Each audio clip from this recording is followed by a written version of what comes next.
Alright, what's going on, guys? I hope everyone's having a good week. Before we jump into this video, I just want to give you guys a quick little update on some merch. So finally got around to getting some stuff sorted out. So I've actually created a brand. Wanted to create a brand instead of just chucking my name on some shit and calling it a day. I wanted to create a brand that I can actually be proud of and build up along with the channel. So the brand that I've come up with is 03, and a little bit behind the name is that the 03 is the Christchurch and South Island area code. So, you know, Christchurch has always been my home, where my family is and where I grew up. First sticker we got up is the 03 sticker. So here we have the 03 sticker. This is the logo that we came up with. I'm super happy with how it came out. The next sticker that I have is this one here, Cefiro sticker. So obviously it says Cefiro, and then the Japanese lettering behind it is Cefiro in Japanese. Super happy with how this one came out as well. I think this one is pretty awesome. And then a while ago, if you guys follow me on Instagram, you'll remember seeing when I posted up trying to get some suggestions for some stickers. And one of the suggestions that came up was a No WAF, No Regional Warriors sticker. Put a poll up, see how many of you guys wanted to see it, and quite a few of you did, so we did it. So yeah, this is the third sticker, No WAF, No Regional Warriors. I'm sure a lot of you can relate to this one. So I've got 3 stickers available. Each sticker is $8 each, shipped to your door, or I will do all 3 stickers for $20, shipped to your door. So if you want to cop yourself a sticker, link in the description below to the 03 Instagram page. Give me a DM on there. Also give it a follow. And yeah, cheers guys.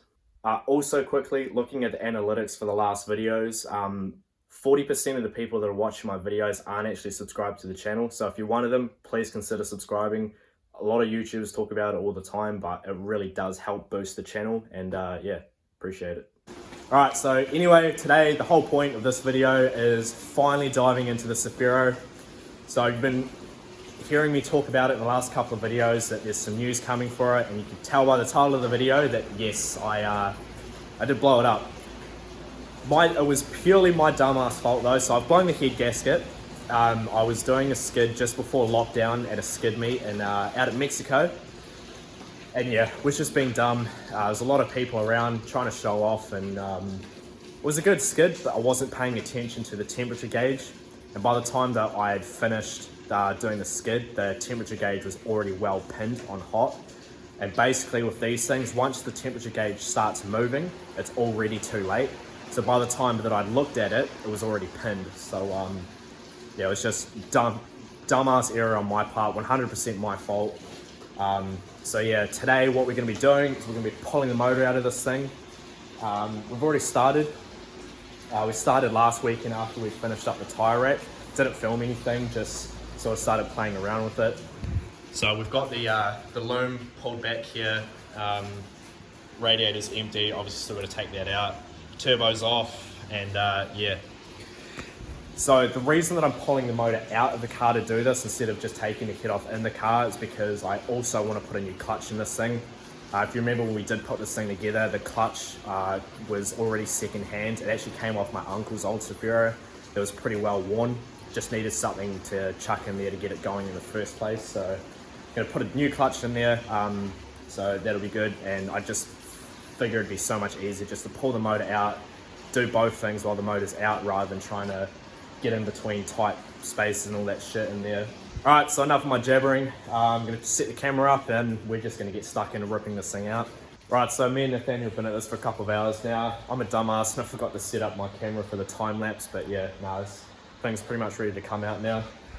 So we've drive shaft is out, shift is out, gearbox mounts out, clutch slave is off, AC, power steering, alternator loom's all off. So yeah, no, this thing is ready to come out now.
RB25 engine removal.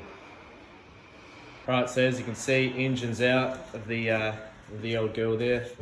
So what we're going to do now is take the gearbox off, take the clutch off and flywheel, and then probably call it a night. Got some things I've got to do. We started quite a bit later than we wanted to. I wanted to be here at like 10 this morning, but we didn't end up getting started until like 3:30. So I have to come back another day and pull the head off. Probably do that maybe tomorrow.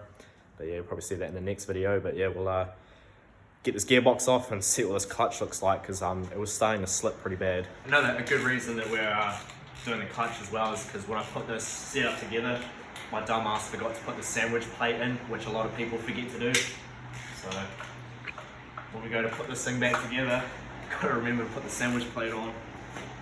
So this motor mount had to have been somewhat already fucked, but I loosened the nut, but I didn't take it all the way off. So when we pulled the motor out, you can see it rip the motor mount clean in half.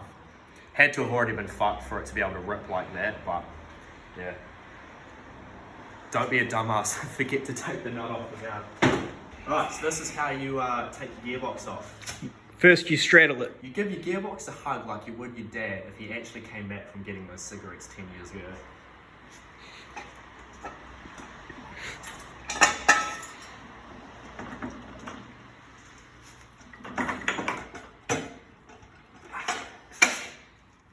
One RB small box.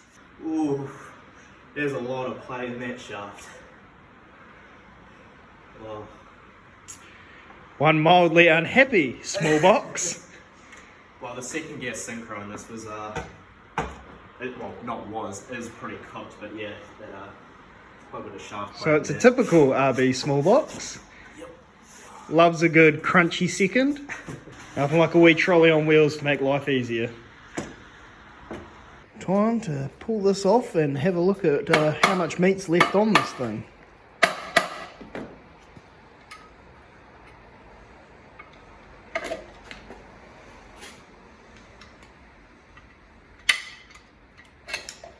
And there's still a little bit there, but it's definitely getting really low. And you can see like all of this like scrape marks, how it's been slipping. And then we look at this. Yeah, you can see, I don't know how much the light can pick it up, but you can see there's a lot of heat spots around here where it's slipped. And it's flat too. So like usually you should be able to feel like little rivs in here, but this is completely flat. So that is junk.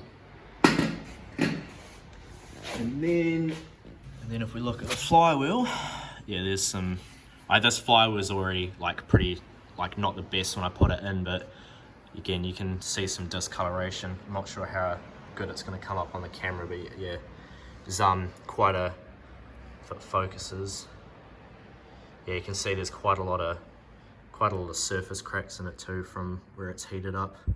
There's quite a big one there, and then yeah, there's more over here. You can definitely see the discoloration in it. So flywheel actually probably could be used again. It just needs a surface, so I'll probably reuse this and that'll go in the Cefiro. But these two here, clutch disc and pressure plate, these can go in the bin. They ain't going to be useful anymore. Right, so I'm going to take the flywheel off using the old spanner trick. So bolt in the bell housing, clutch bolt in, and then just the spanner there. And yeah, we'll crack these bolts. We've got an engine tilt there. Nothing to worry about. And just like that, they're cracked. That was a hell of a lot easier than the ones that we had on the 20. I think because when we put the 20 together, the ute was in this and it was now going to Cefiro. When we put that together, I think we used way too much Loctite. I remember for this, I only put just a little bead on the tip of the bolts, which is all you need. Took you a while to find the hole. I don't usually have trouble finding the hole. Oh, sorry, this is a family channel. Right, so that's us done for the day. So yeah, like I said, as always, I never really get as much done as I'd hope, but that's always when you're working on cars. I mean, we didn't start working on this shit till 3:30, and I said I wanted to start till 10. I started at 10, but never goes to plan. But I'm gonna come back tomorrow, take the head off, and see exactly where it's gone. Probably should have done a compression test to figure out which cylinder it was, but doesn't matter. We'll be able to tell pretty easy when we get the head off. So yeah, we'll come back, do that tomorrow, but you'll see that in the next video. So yeah, again, merch, go check it out, 03, link in the description below. And yeah, cheers for watching, guys. You know the deal, like, comment, subscribe. Helps build the channel and boost the videos a lot. So yeah, appreciate it. Catch you in the next one. What was that, Kent? What?